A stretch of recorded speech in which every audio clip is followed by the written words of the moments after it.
Thank you for talking to us today.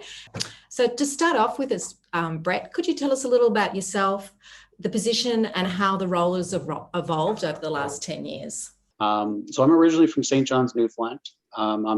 I guess right now, as 10 years as a recruiter, I'm considered a veteran, which I don't know if that's really a great word for me, 10 years. But I guess in the recruitment world, it is. I'm also a Canadian PGA golf professional and a registered massage therapist. So I had a little bit of background and things like that with knowing some of the lingo and things like that around the hospital and speaking with the docs and things like that with locums and stuff like that coming into the community. And my passion basically kind of fell in love with the community, and I felt it went really well together with the golf industry just because it is a customer service role, and kind of just took it by the horns and kind of made it my own that way.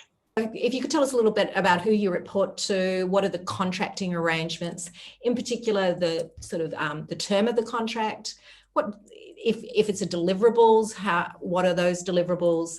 It's managed by a committee. It's comprised of CEO of the town of Marathon, hospital CEO, executive director of the actual clinic itself, as well as an associate physician and the team lead here at the Marathon Family Health Team. Our committee meets once per month just to kind of review some of the discussed deliverables, and then I provide updates on upcoming events as well as any physicians and stuff like that that I'll bring forward just to see if they are recruitable, and we'll discuss those actual potential recruits. I work on a part-time basis just because I had the actual golf career as well. So I basically have 1-year contracts that I sign each year. It's about 960 hours and the salary is $34,000. So what do you consider your major achievements and successes to date? Sure. So I would say, like, right now at this stage, we've recruited over 20 healthcare professionals, which is for a small community has actually had a huge impact. So we've had 7 family physicians that have come through. We have 9 as a total team right now. We have 9 physicians that currently are in place and completely solidified, which is fantastic. Our latest 2 just purchased a house here, so they're going to be here for a while, which is excellent. So we're very happy to see that. And we had recruitment of 1 physician assistant, 2 nurse practitioners, 3 physiotherapists, 4 registered nurses, 2 registered practical nurses, and a registered dietitian in that time frame as well. And we continue to recruit nurses and things like that for the hospital. And maintaining a physician team that can serve our community, it's been rewarding. Just because, as you know, just having our own family doctor in such a small community is a big achievement. And it's also something that obviously the community strives for. So just for quality healthcare. So I try to create a strong locum pool just to cover off our physicians so they have some peace of mind for the personal and professional time away from the office. And I just try to create a database of a really strong locum pool and community members as well that help, become a part of the actual physician recruitment in the region. And that makes them, a little more proud to actually say that they could actually be a part of the physician recruitment. So it's actually been really rewarding that way.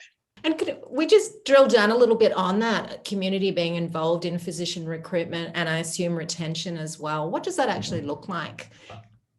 Yeah, so just to give you an example, like we have, when a physician comes into town, I'll usually take them out and do quadding and ATVing and stuff like that, things they can't usually do down in the city.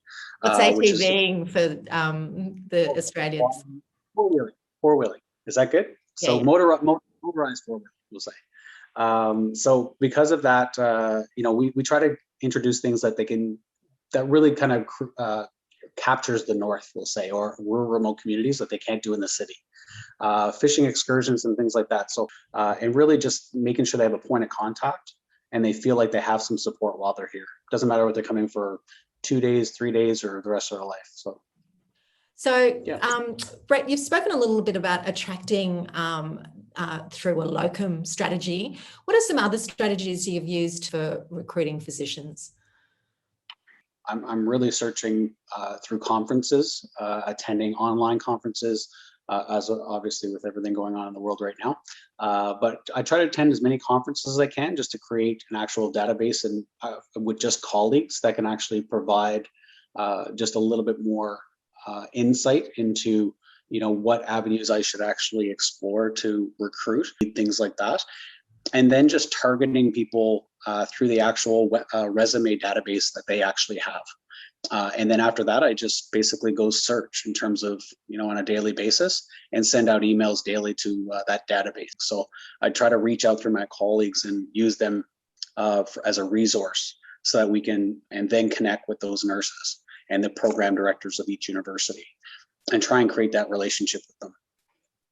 So I'm hearing building networks very broadly to identify and attract the right candidates, and building networks in your community to ensure that the experience is as strong and as positive as possible. Is that yeah.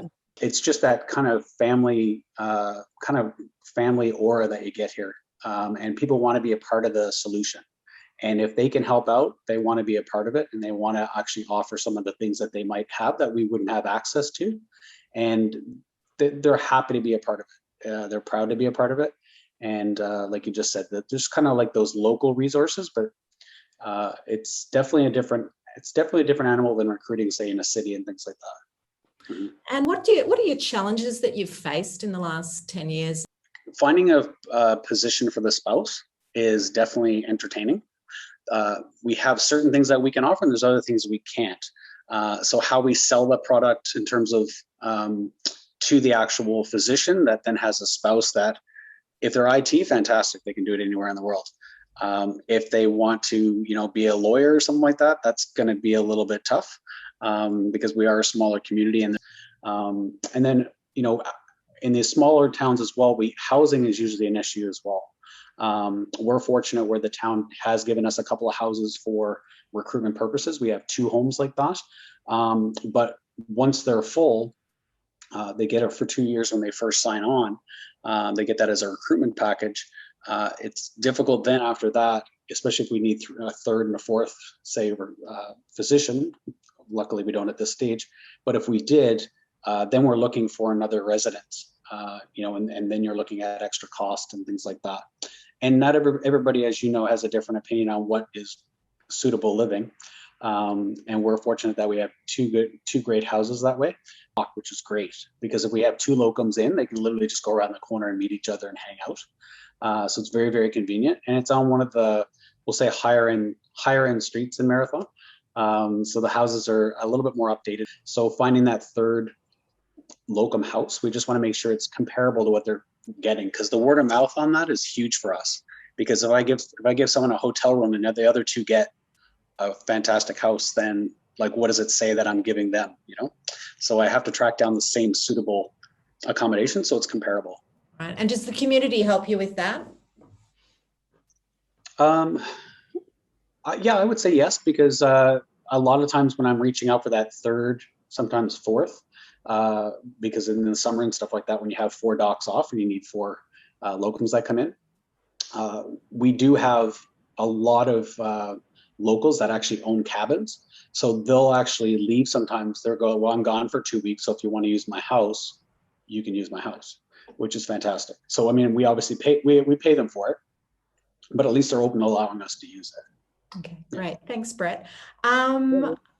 So what do you think the position has had, what impact do you think the position has had for both the health services? So I know that predominantly that's your medical centre and your hospital in Marathon, and for the community at large.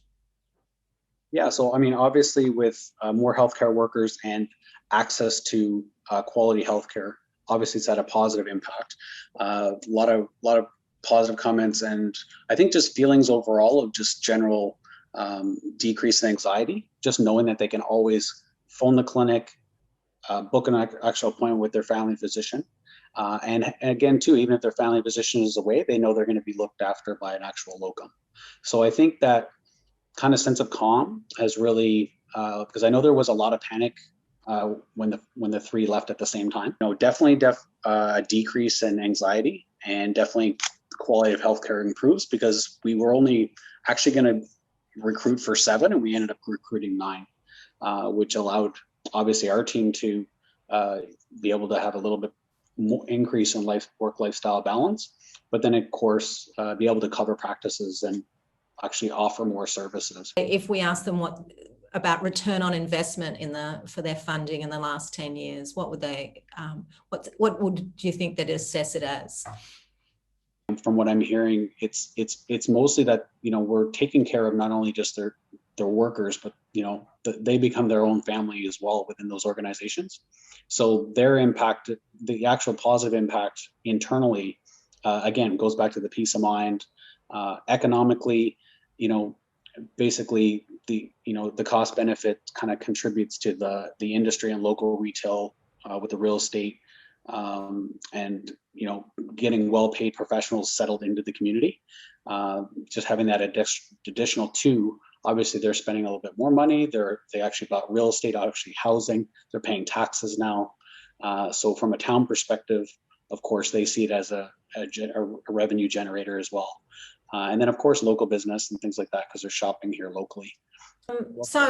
Just to my final question, what are your top tips for other rural communities, particularly ones in Australia, wanting to establish a position like yours? So, I mean, what I've learned probably over the last decade, it sounds longer than 10 years, but is selecting the correct candidate. I mean, that's going to be the biggest thing, and selecting somebody that's going to be the ambassador, recruiter to not only the profession, right, but to your particular community or your country.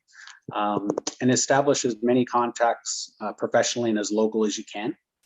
And that's really just going to really enhance, the speed at which you actually do recruit, and just to create that kind of environment where the physician can literally see themselves living inside that community. Attend as many conferences and events as possible, and just, again, how to learn how to interact with physicians, how they respond to certain questions, what they're learning, what they're actually looking for when they speak to you, so you don't waste their time. And then I think, promoting the health team and community in a positive light at all times, no matter whether you're at work or at home. You want to sell the community. You're always on. I would say you're always on. I mean, that's basically it. You're a representative of not only just the profession, but you're a representative of the community. And when you're traveling and things like that, then you have to respect that and make sure that you handle yourself accordingly. And it's not a 9-to-5 position. I think that's probably one of the things that a lot of people got to just throw that out the window, because everybody obviously works different hours of the day. But it's definitely not an office job. It's definitely not a desk job, and you need to flex your time accordingly, just to allow so you have your own downtime too and your own family time, just so you don't burn out yourself. Yeah. So I think that's probably that's the major tips. And then, of course, we talked about it always, which was, in my opinion, I think you do have to treat it like customer service business.